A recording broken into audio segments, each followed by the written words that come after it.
Daf Yomi, Tractate Bava Batra, page 82, top of the page, with the words Ad Shetehei Lekicha V'Hava Ke'echad. V'Haleka, Amar Le Rav Acha Bered Rav Avi El Rav Ashi, Mechte Psuki Ninu Lekri.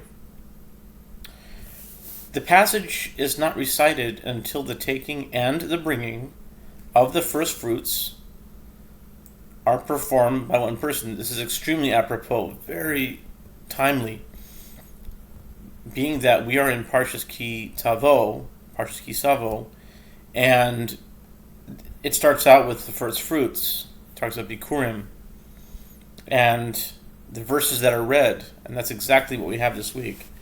So it's a very interesting and powerful connection. Sometimes I try to make connections, and they're kind of a stretch, but there you can see the connection if you really, work it out well. But this one is straight up Bikurim, reciting the passages, and that's what we're talking about right here, starting the week, and we're starting the new parsha. That's a very powerful correlation.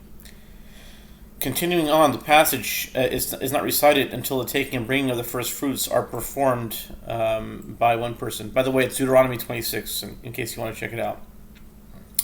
By one person, that is not the case here. Rav Acha, son of Rav Avaya, said, Rav Ashi, since the passage is composed of verses, let him read them. What is objectionable about reading verses from the Torah? Amar le mishum nimachazik yikra. Rav Masharshi Rav Chiamar Dilma Asi le Aku Iyu Ninu Mitruma Umasir.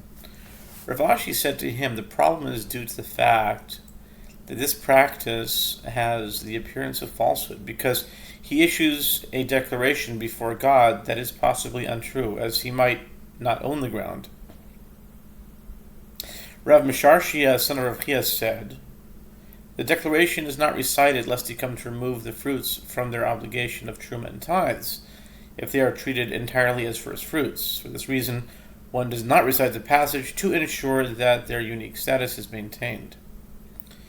The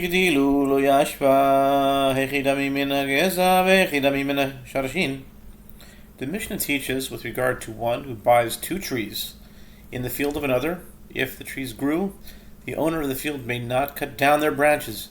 The Mishnah further teaches that which grows out of the trunk belongs to the owner of the tree, but that which grows out of the roots belongs to the owner of the ground. The Gemara asks, what are the circumstances in which something is considered to be growing out of the trunk, and what are the circumstances in which it is considered to be growing out of the roots? Amar Rabbi Yochanan, kol shiroi pnei chama zehu min hageza, v'she'eino roi pnei chama zehu min hashadashim. Rabbi Yochanan said, with regard to anything that sees the face of the sun, meaning which is visible and above ground, this is considered to be growing out of the trunk. And with regard to that which does not see the face of the sun, but is concealed in the earth, this is considered to be growing out of the roots.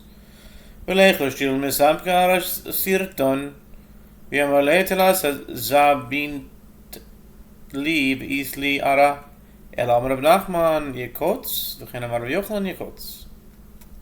The Gemara asks, but if everything that is visible belongs to the owner of the tree, no matter how close to the ground, let us be concerned that perhaps the land is covered with sediment from flowing water, and some of the tree's trunk will be covered, in which case the branches that grow from the trunk will appear as though they are separate trees, and the owner of the trees will say to the owner of the field, you actually sold me 3 trees, and I therefore have ownership over the ground.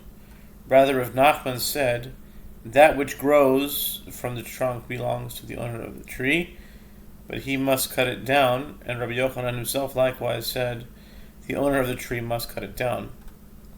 Amar Rav Nachman, naktinan dekel ein lo geza, Savan Razvi Lememar ein lo geza lebal dekel, kivan nimechav l'sharish kai, asochem esach daite.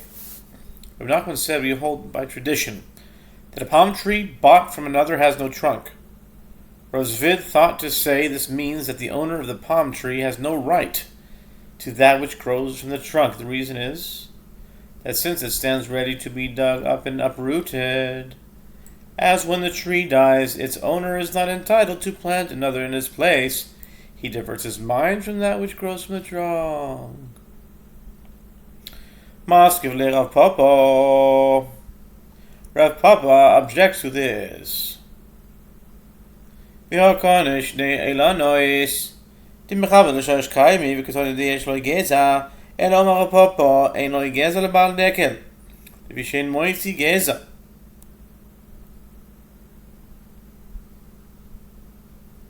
Rav Papa objects to this, but this is comparable to one who buys 2 trees in a field belonging to another as the trees stand ready to be dug up and uprooted, because their owner has no right to plant new trees in their place when they die.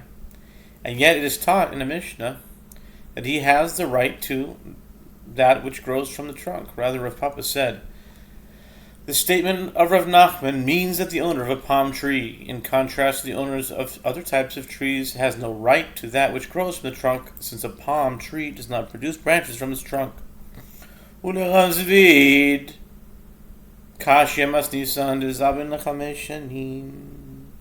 Gemara asks, according to the opinion of Rav Zvid, who maintains that Rav Nachman is referring to all types of trees, the Mishnah is difficult.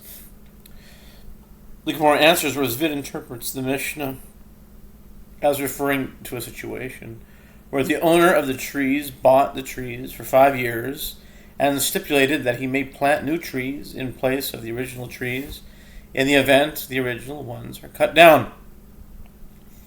The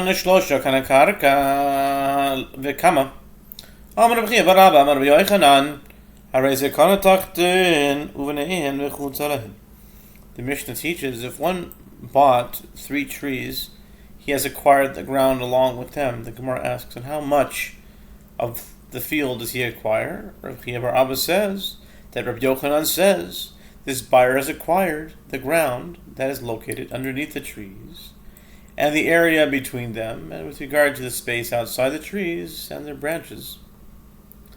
He has acquired an area sufficient for a gather of figs and his basket in hand to stand close to the tree, or on top of 82b, just kept the flow going, and will continue in the next Amud.